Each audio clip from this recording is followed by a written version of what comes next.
បាទសូមគោរពនឹងជម្រាបសួរប្រិយមិត្តទស្សជនបាទអាធីននេះឥឡូវនេះមានការភ្ញាក់ផ្អើលមួយទៀតហើយបាទប្រិយមិត្តយើងគឺមានបុរសម្នាក់បាទមានវ័យទៅតែ23ឆ្នាំទេបាទប្រិយមិត្តហើយបឋមដែលយើងទទួលព័ត៌មានបានដោយសារគាត់បាទមានវិបត្តិស្នេហាបាទជាមួយនឹងគូស្នេហ៍របស់គាត់ណាបាទបណ្ដាលឲ្យចងកសម្រាប់ខ្លួននៅក្នុងបន្ទប់បាទជួលជាន់ទី2តែម្ដងបាទវេលាមកនេះដែរគឺម៉ោង9បាទនឹងអធិស្ឋានម៉ោង10និង21នាទីព្រឹកបាទត្រូវនៅថ្ងៃទី7ខែមិថុនាឆ្នាំ2025បាទប្រិមិត្តយើងបាទឥឡូវនេះបរិសមានវ័យ23ឆ្នាំដែលឈ្មោះណយណែតបាទបានសម្រាប់ចិត្តបាទចងកធ្វើអត្តឃាតបាទសម្រាប់ខ្លួនឯងមូលហេតុបឋមគឺព្រោះតែវិបត្តិបាទស្នេហារបស់គាត់បាទមិនដឹងថាគាត់ឆ្លោះតោះតែងយ៉ាងម៉េចទេបាទប្រិមត្តយើងបាទភូមិទូសកែក្នុងសកាត់ទូសកែទី2បាទខណ្ឌវិស័យកែវរាជធានីភ្នំពេញបាទឥឡូវនេះគឺបងប្រុស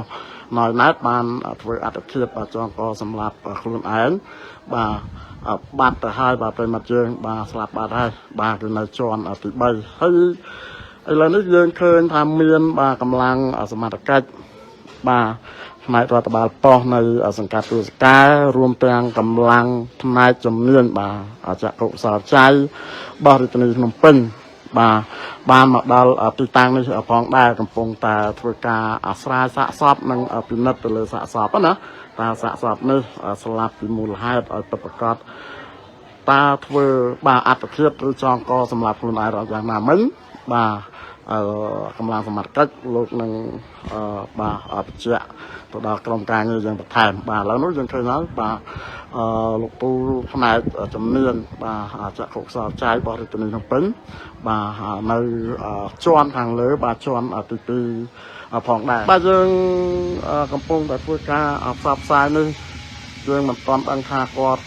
ប្រកែកឆ្លោះគ្នាឬយ៉ាងណាមិញមិនទាន់ដឹងទេបាទប្រិមត្តយើងបាទហើយបានបណ្ដាលឲ្យបងប្រុសបាទណយម៉ែតបានធ្វើអត្តឃាតបាទចងកសម្រាប់ខ្លួនឯងតែម្ដងទៅបាទប្រិមត្តណាបាទហើយឥឡូវនេះក្រុមការងារបានតំណែងតំណងទៅបងកម្លាំងសមត្ថកិច្ចបាទឥឡូវសាច់ញាតិនិងក្រុមគ្រួសាររបស់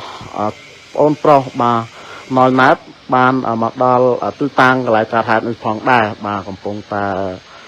រងចាំបាទផ្នែកជំនាញបាទចក្រសោច័យពិនិត្យទៅលើសាកសពណាបាទតើសាកសពនេះស្លាប់ពីមូលហេតុអ្វីបាទឲ្យទៅប្រកបដូចជាស្លាប់ធ្វើអត្តឃាតបាទចងកសម្រាប់ខ្លួនឯងឬជាករណីអ្វីផ្សេងបាទក្រៅពីករណី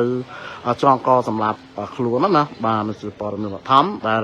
ក្រុមការងារTNBកំពុងតែធ្វើការផ្សាយផ្ទាល់នៅណាដែរបងបាទគឺនៅក្នុងភូមិទួសកែក្នុងសង្កាត់បាទទួសកែ2ខណ្ឌរិស័យកែវរាជធានីភ្នំពេញបាទប្រិមត្តយើង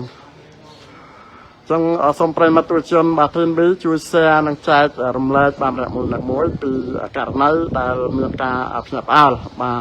គឺបុរសវ័យ23ឆ្នាំបានធ្វើអត្តឃាតបាទចងកសម្រាប់ខ្លួនឯងបាត់ទៅហើយបាទប្រិមត្តយើងហើយបឋមគឺមានវិបត្តិស្នេហារបស់គាត់បាទយើងអត់ទាន់ដឹងថាវិបត្តិស្នេហារបស់គាត់ហ្នឹងស្នេហាត្រូវកោនឬឆ្លោះទាស់តែនប្រកែកគ្នាយ៉ាងណាមិញបាទក្រុមការងារTNBក៏មិនទាន់ដឹងដែរបាទប្រិមត្តយើងដោយសារយើងអត់ទាន់បានជួបទៅដល់សង្សាររបស់គាត់ឬសាច់ញាតិរបស់គាត់បាទដើម្បីធ្វើការសាកសួរណាគឺមិនទាន់បានជួបទេដោយសារសាច់ញាតិបានឡើងទៅលើអស់ហើយបាទប្រិមត្តយើងហើយតើនៅនេះផងដែរយើងអត់ទាន់ដឹងថាគាត់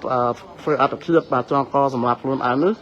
តាំងពីវេលាម៉ោងប្រហែលទេបាទពីយប់ឬពេលព្រឹកក៏អត់ដឹងដែរបាទហើយលោកព្រឹកឡើងក៏បង្កមានការភ្ញាក់ផ្អើលតែម្ដងទៅបាទប្រិមត្តណាបាទគឺគាត់ចងកនៅជាន់បាទទី3អធិស្ឋានជាន់ទី2នៅជាន់ខាងលើឯណោះបាទប្រិមត្តយើង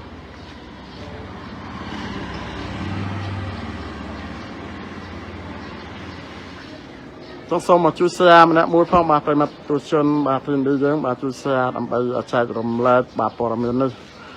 ចែកជូនទៅដល់ពុកម៉ែបងប្អូនយើងដែលកំពុងតែធ្វើការទស្សនានិងរកការផ្សាយបាទចេញពីអង្គភាពបាទTNBយើងខ្ញុំបាទ ចំណាយកម្លាំងសមត្ថកិច្ចបាទផ្នែកជំនាញចាក់ខុកសរចៃបាទរាជធានីភ្នំពេញបាទរួមទាំងកម្លាំងសមត្ថកិច្ចបាទផ្នែករដ្ឋបាលប៉ុស្តិ៍លោកសហការគ្នាកំពុងតែឡើងទៅលើដើម្បីពិនិត្យទៅលើសាកសពបងប្រុសបាទឈ្មោះណយណែតនេះផងដែរបាទប្រិមត្តយើងហើយចំណែកឯសាកសពដែលស្លាប់នេះយើងអត់ទាន់ដឹងថាគាត់រស់នៅក្នុងស្រុកភូមិណានៅឡើយទេបាទប្រិមត្តបាទមិនទាន់មានការបញ្ជាក់ណាហើយសម្រាប់ការស្នាក់នៅធ្វើការគឺនៅចំណុចទីតាំងកើតហេតុបាទខាងលើនេះគឺនៅក្នុងភូមិទួលសកែក្នុងសង្កាត់ទួលសកែទី2បាទខណ្ឌរសីកែវរាជធានីភ្នំពេញបាទប្រិមត្តយើងបាទចំណាយឯកម្លាំងសមត្ថកិច្ចបាទលោកមានវត្តមានយើងឃើញហើយរដ្ឋបាលប៉ុស្តិ៍បាទនៅសង្កាត់ទួលសកែ2បាទក៏បានមកដល់ទីតាំងនេះផងដែរហើយចំណាយឯរថយន្តបាទសមុយបាទក៏មកដល់កន្លែងកើតហេតុដែរបាទប្រិមត្តយើងហើយយើងឃើញហើយគឺបង្កមានការភ្ញាក់ផ្អើលបាទផងដែរនៅចំណុចទីតាំងនេះបាទយើងឃើញហើយការធ្វើអត្តភាពបាទចងកសម្រាប់ខ្លួនហើយក្នុងថ្ងៃនេះដែរគឺមាន3ករណីហើយបាទប្រិមត្តយើងបាទនៅខាងខណ្ឌអង្កោគឺស្លាប់2ករណីបាទជនអនាថានោះស្លាប់ម្នាក់និងអ្នកលក់គុយទាវតាមប្រទេសរុញណាបាទគឺនៅខាងសង្កាត់រលួសខណ្ឌអង្កោនោះស្លាប់ផងដែរតាមបណ្ដោយផ្លូវជាតិលេខ2បាទហើយករណីទី3នេះគឺនៅខាងរិស័យកែវបាទប្រិមត្តយើងបាទមួយព្រឹកនេះគឺស្លាប់ដល់តែ3ករណីហើយបាទប្រិមត្តយើងបាទភាសាករណីនៅខាងរលួសនោះទៅដែរបាទប្រិមត្តទៅម្ចាស់ផ្ទះកន្លែងស្លាប់នឹងគឺគាត់សុំកុំឲ្យមានការផ្សព្វផ្សាយចឹងណាបាទអញ្ចឹងក៏បកមកក្រោយហើយមកដល់ករណីទី3នេះនៅខាងទួលសកែនេះផងដែរបាទប្រិមត្តបាទចង់សូមមកជួយ share និងចែករំលែកបាទអ្នកមួយផងហើយករណីនេះដែរយើងមិនទាន់ដឹងឲ្យជាក់លាក់ថាគាត់បាទខឹងគូស្នេហ៍របស់គាត់ឬគូស្នេហ៍របស់គាត់នឹងស្ដីបន្ទោសឬយ៉ាងណាមិញបាទនេះជាព័ត៌មានបឋមបាទមិនគួរណាបងប្រុសនៅវ័យក្មេងមែនតើបាទយូរទៅតែ23ឆ្នាំសម្រាប់ចិត្តបាទធ្វើអត្តភាពបាទចងកសម្លាប់ខ្លួនឯងនៅក្នុងបន្ទប់ជួលបាទជាន់ទី2ជាន់ខាងលើផងដែរបាទប្រិមត្តយើង